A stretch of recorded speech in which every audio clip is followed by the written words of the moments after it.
If you're watching this video, you are ready to heal from whatever's tormenting you, from all your traumas and past relationships. You are ready to heal because you're bigger than all of it, and you're too powerful to be constrained by those negative experiences. I'm not trying to downplay whatever you've been through. I know plenty of you have been through a lot. All I'm saying is that you're too powerful to be constrained by those negative experiences. And that's exactly what this video is about. Conquering your traumas. I'm not gonna sugarcoat or tell you a bunch of encouraging words. This is gonna be a hard video to watch. But from the bottom of my heart, I wish this message speaks directly to your soul, and that you may let the wisdom run in your life. Most of you have learned to fall in love with that which makes you hurt. Your traumatic relationships and everlasting memories that you can't seem to go a day without thinking about. And I know it sucks, because how are you supposed to heal from it if you can't stop thinking about it? Yet nobody ever talks about how addictive those traumatic experiences can be, and how some of our traumas shape our identity and give us a false sense of purpose. A friend of mine recently went through a heartbreak. He was telling me that he's gonna work hard and he's gonna become successful, and that he's gonna make his ex regret leaving him. That he's the best choice he's ever had. As a good friend, I frankly questioned, what if you manage to become successful and work really hard on yourself, but hypothetically, somehow, she still managed to find someone who's richer? Or even worse, what if despite all of your success, she still won't regret leaving you? Would you say that you're proud of yourself? Or would you still be hurting? Most of you fall into the trap of using heartbreak and trauma as motivation. You aspire to make those that have hurt you regret. And that's the exact reason why most of you can't seem to heal. Using traumas and heartbreak as motivation is a double-edged sword. Yeah, it might give you temporary motivation, but all it does is prolong the suffering. When you choose to derive motivation from heartbreak, traumas, and pain, what you're really choosing is to prolong your suffering. When you say that you're gonna work hard and make those that have hurt you regret, what you're really choosing is to bet your happiness on someone else's misery. But what if they never get their karma? Stop making goals out of your traumas. Stop making goals out of your heartbreaks. More important than the goal itself is your why. It's why you wish to accomplish it. More important than the goal itself is the source, is the fountain to which you get the motivation to accomplish them.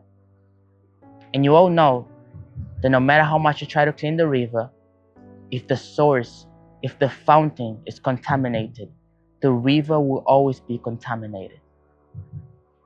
I guess what I'm trying to tell you is, no matter how much therapy you go through, it doesn't matter how much you try to build healthy relationships, if the source, if the fountain to which you get the motivation to accomplish it is contaminated with vengeance, grudge towards those that have hurt you, you will never truly experience healing.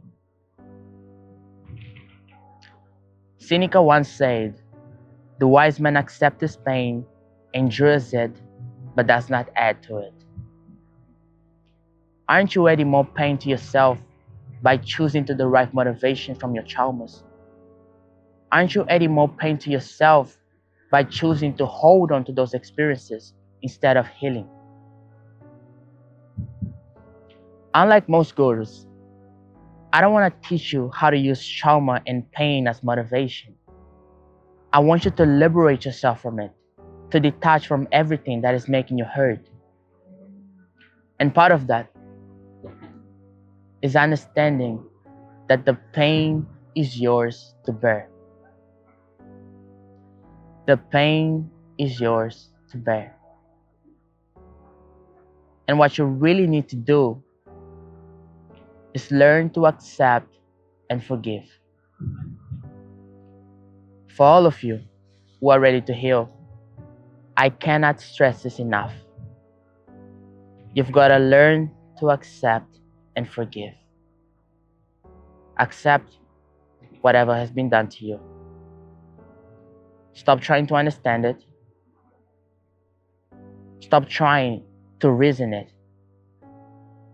And simply accept. But don't just accept. Be at peace with it. Being at peace with it is no longer seeking reasoning for the actions.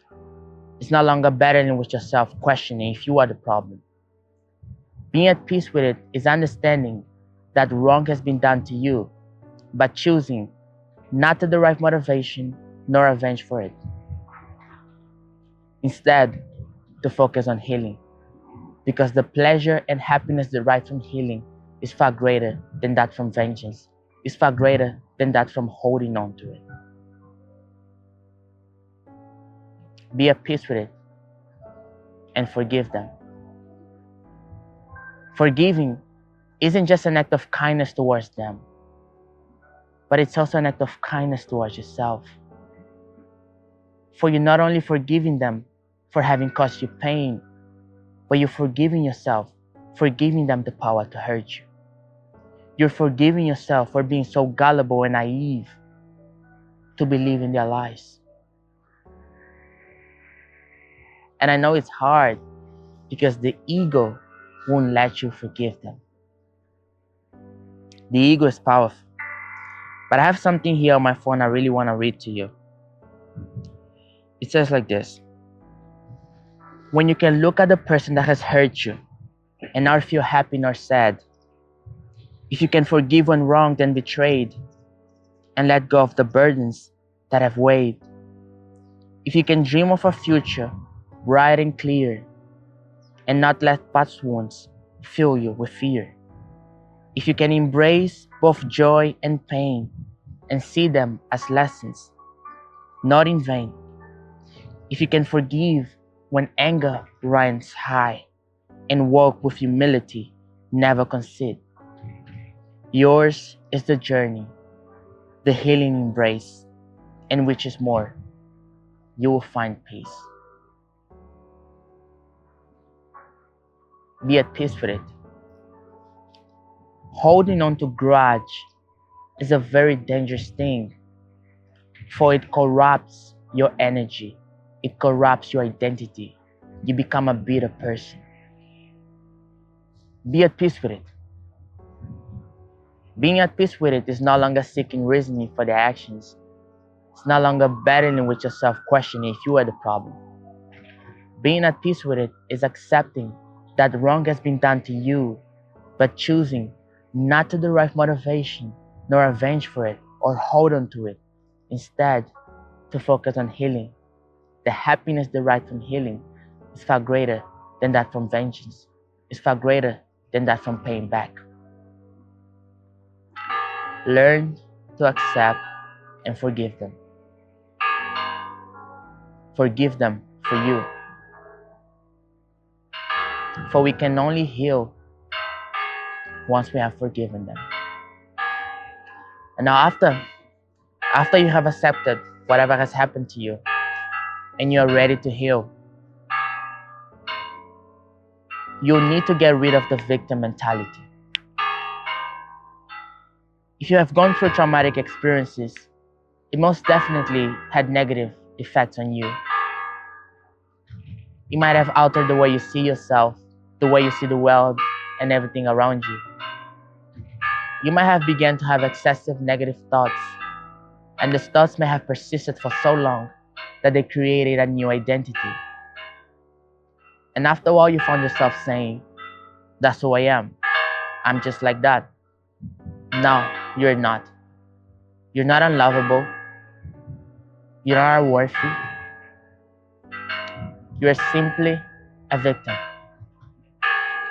And unfortunately, those negative experiences have gotten the best out of you.